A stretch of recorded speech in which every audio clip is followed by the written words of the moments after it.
அடுத்தவர்களுக்கு நீங்கள் காட்டக்கூடிய விளைவுகள், ஒருத்தவங்க உங்களை ஷேக் பண்ணாங்க, நீங்க ரியாக்ட் பண்றீங்களா, உங்களுடைய ரியாக்ஷன் எல்லாமே இந்த இடத்தை சார்ந்து நிகழும். அப்ப நிறைய இந்த தடவை துளாராசிக்காரர்களை பொறுத்த வரைக்கும் உங்களுடைய சுய ஜாதகத்துல ராகுவோட பொசிஷன் எப்படி இருக்கு அப்படின்றதை பொறுத்து உங்களுக்கு பிளஸ் ஆர் மைனஸ் நிகழ காத்திருக்கிறது. ஏன்னா நான் ஏற்கனவே சொன்ன மாதிரி இந்த மாதம் என்பது கோச்சாரங்கள் அவ்வளவு அளவுக்கு உங்களை இம்பாக்ட் பண்ணுவான்னு தெரியல. ஏன்னா எல்லாமே ராகுவினோட பிடிவிற்குள் அடங்கக்கூடிய தன்மையாகத்தான் இருக்கு. அப்போ உங்களுடைய ஜனனகால ஜாதகத்துல ராகு எங்க இருக்கு, இப்ப இருக்கக்கூடிய கோச்சார ராகுக்கு உங்களுடைய ஜனனகால ஜாதக ராகு என்ன மாதிரியான கனெக்டிவிட்டியில இருக்கு, அந்த ராகுக்கு வீடு கொடுத்தவர் எந்த நிலைமையில இருக்கார், இந்த அமைப்பில் மட்டும்தான் இந்த மாதம் முழுமையும் இயங்க போகிறது என்கிற சூட்சமத்தோடு இந்த துளாராசிக்காரர்களுக்கு இந்த மாதம் எப்படி இருக்க போகுதுன்னா வாவ் ஃபென்டாஸ்டிக்கா இருக்கு.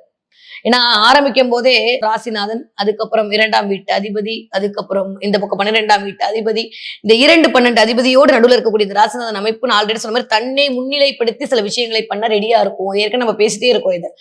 அப்ப நிறைய உங்களை இன்வெஸ்ட் பண்ணி அதன் மூலமாக லாபத்தை குடும்பத்திற்கு கொடுப்பீர்கள். அப்ப நிறைய பேர் இந்த தடவை ஊருக்கு இல்லாம உங்களுக்கு உழைப்பீங்க. குடும்பத்திற்காக நிறைய பேர் இந்த தடவை நிறைய பணம் சம்பாதிக்க வேண்டும். யாருக்காண்டி? என் ஃபேமிலிக்கு ஏதாவது பண்ணணும், என் குழந்தைங்களுக்கு ஏதாவது பண்ணணும், என் பிள்ளைங்கன்னு இந்த துளாராசிக்காரங்க கொஞ்சம் பிள்ளைகள் மீதான பிள்ளைகளுடைய ஆசையை நிறைவேற்றுவதற்கு நிறைய இந்த உழைக்கக்கூடிய அமைப்பெல்லாம் வர காத்திருக்கிறது.